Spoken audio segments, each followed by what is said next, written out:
61-ші юнитті біз бұл кімдікі деген сөзді үйренетін боламыз, сұрақты үйренетін боламыз. Және оған жауап it's mine, менікі, сенікі, оныкі деген. Бұл кімдікі деп сұрау whose is this? Whose is this деген бұл кімдікі деген. Мына жерде астында қарайтын болсаңыздар, біз I, мен деген сөзді үйрендік. My, менің деген жақында сөзді үйрендік. Енді менікі деген қалай? Менікі, mine. I, мен, my, менің, мысалы, my book, менің кітабым. Содан кейін mine, менікі. Картинкаға қарайық. Сью деген қыз бір билетті ма көрсетіп тұр да, mine деп айтып тұр. Яғни менікі деп тұр, mine. Мына жерде ерлі-зайыптылар ours деп тұр, біздікі. Ours деген біздікі. Сосын мына жерде бір әйел адам ұсынып тұр for you деп, бұл саған деп. Яғни yours, сенікі. Мына жерде бір әйел адам Joy дегенге ұсынып отыр. His, ер адам қыз адамға ұсынып отыр мына жерде. Hers, сені, оныкі деген.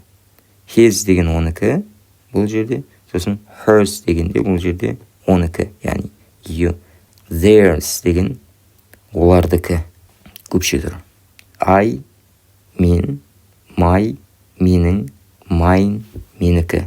It's my money, бұл менің ақшам. My money. Немесе money-ды айтпай-ақ, it's mine, бұл менікі деп айта салуға болады. We деген біз, our, біздің, ours деген біздікі. It's our money, бұл біздің ақша. Немесе it's ours, бұл біздікі деп айта салуға болады, қысқа түрде. You, сен. Your, сенің. Yours, сенің, сенікі. It's your money, бұл сенің ақшан. It's yours, бұл сенікі. He, ол. His, оның. His, оныкі. Мына жерде ұқсастық бар, his пен his. It's his money, ол оның ақшасы. It's his, ол оныкі. She, ол, яғни ана. Her, оның. Hers, оныкі. It's her money, бұл оның ақшасы. It's hers, бұл оныкі. They, ол. They, олардың. Theirs, олардікі. It's their money, бұл оның ақшасы. It's their book, бұл оның кітабы. It's theirs, бұл олардікі. Айырмашылықтарды қарасаңыздар, көбінесе соңына s қосылғанда байқасаңыздар. Сосын his пен his ұқсайды бір-біріне. Сосын my'да айырмашылық бар. Mine. We use my, your, etc. plus none. Біз дейтін my, your, менің, сенің дегенге есімдік қосамыз дейді оған қасына. Яғни тек қана менің деп тоқтап қалмаймыз. Оған есімдік қосу керек. Қосымша. My hands деген сияқты. Менің қолдарым. Your book деген секілді. Сенің кітабың. My hands are cold. Менің қолым тоңды. Is this your book? Бұл сенің кітабың ба? Яғни your book сенің кітабың ба? Helen gave me her umbrella. Helen маған өзінің қолшатырын берді. Her umbrella. Тек her деп айта салмаймыз. Her umbrella. Өзінің қолшатырын берді. It's their problem, not our problem. Бұл олардың проблемасы, біздің проблема емес. It's their problem, not our problem. Көрдіңіздер ма? My, your, our деген сөздерге қосымша есімдік келеді бірге жалғанып. Your book, her umbrella, our problem.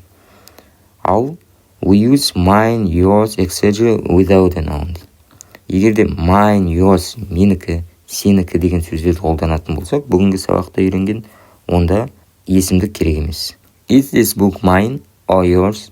Бұл кітап менікі ме, сенікі ме? Бүйтіп айтпаймыз. my book or your book деп айтуға болады олайда.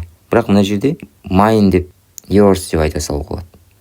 Is this book mine or yours? Немесе мына сөзді қолданатын болсақ, онда is this my book or your book деп. Бірақ mine, yours деген жеңіл да. I didn't have an umbrella, so Helen gave me hers. Менде қолшатыр болмады дейді. I didn't have an umbrella, so Helen gave me hers. Сондықтан Helen маған өзінікін берді. Hers. Немесе her umbrella. Helen gave me her umbrella. Қолшатырын берді деп айтуға болады. Немесе Helen gave me hers. Өзінікін. It's their problem, not ours. Бұл олардың проблемасы, not ours. Біздік емес. Немесе not our problem деп айтуға болады. Біздің проблемамыз деп. We went in our car, and they went in theirs. Біз өзіміздің машинамызға міндік, олар өздерінің машинасына мінді. Theirs, өздерінің. You can use his with or without a noun. Сен his'ті есімдікпен де есімдіксіз де қолдана аласың дейді.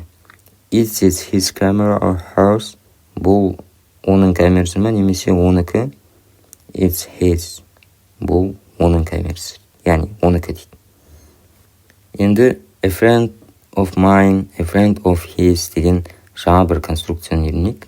Яғни ол дәл сол біз өтіп жатқан конструкция, бірақ басқаша жеткізу. Мысалы, менің досымды my friend деп айтуға болады, немесе a friend of mine деп айтуға болады. Менің досым деп. Мысалы, his friend немесе a friend of his. Осылай қолдануға болады. Some friends of yours. Сенің кейбір достарың. I went out to meet a friend of mine. Мен сыртқа шықтым достарыммен кездесу үшін. A friend of mine дейміз. Осы mine, yours, theirs деген сөздерді, бүгінгі өткен сөздерді офтан кейін қолданамыз. Ана оның алдындағы me, my, your деген сөзді қолданбаймыз. A friend of me демейміз. A friend of mine дейміз. Менің досым. Tom was in the restaurant with a friend of his. Том ресторанта өзінің досымен бірге болды. Not a friend of him деп айтпаймыз. Are those people friends of yours? Ана адамдар сенің досың ба? Are those people friends of yours? Not friends of you. Friends of you деп айтпаймыз. Whose деген кімдікі деген. Whose book is this? Бұл кітап кімдікі? Яғни, is it your book? Бұл сенің кітабың ба деген сұрақ. Whose book is this? You can use whose with or without a noun. Сен дейді, осы кімдікі дегенді есімдікті қосып та, есімдікті қоспай да қолдана аласың дейді. Мысалға, whose money is this? Бұл ақша кімдікі? It's mine, менікі деп жауап береді. Немесе, whose is this? Бұл кімдікі? Деп сұрақ қоюға болады. Есімдікті қоспай, moneyді қоспай. Whose shoes are these? Бұл туфлилар кімдікі? They are John's. Бұл John'сдікі. Whose are these? Деп немесе айтуға болады. Бұлар кімдікі деп. Картинкеге қарайтын болсақ, whose book is this? Бұл кітап кімдікі деп сұрақ қойып жатыр. Егер де сабақ ұнаған болса, тіркеліп қойыңыздар, лайк басып қойыңыздар, қолдап қойыңыздар. Осымен біздің 61-ші сабағымыз бітті.